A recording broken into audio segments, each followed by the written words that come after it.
about all of these hurricanes, but I wanted to ask you, Doctor, what is it like for you working in them when you are obviously in the hospital? Okay, yeah, it's interesting because while my neighbors and a lot of the people that I work with say, what are your preparations and what are you doing? I have to prepare my house early, and fortunately my wife is a nurse as well. And at Baptist, we have two teams, Team A and Team B. Okay. So Team A is at the hospital during the hurricane. So I'm on Team A. So my preparation for the hurricane is go to the hospital. Okay. And I will go there and be there until the event is over and it's safe for Team B to arrive and relieve us. So when you hear that a storm is imminent, and I know the hospital does not wait for it to develop into a hurricane, even when it's out there a few days away, already the hospital is in full gear. How do you prepare your staff for what could be a potential crisis? Correct.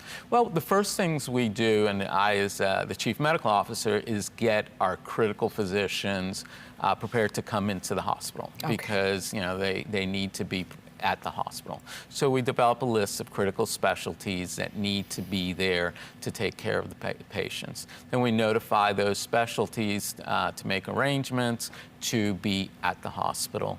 And that's one of the steps. Our nursing staff, our chief nursing officer, then works with the nurses, and they're also assigned to teams A and B, and the nurses come in. All the critical departments that are needed to maintain and take care of patients will be on Team A. And then recently for Irma, there was probably a half-mile line for everybody arriving. We were all told to arrive at 7 o'clock in the morning on that Saturday before the hurricane arrived, and there we prepared for it.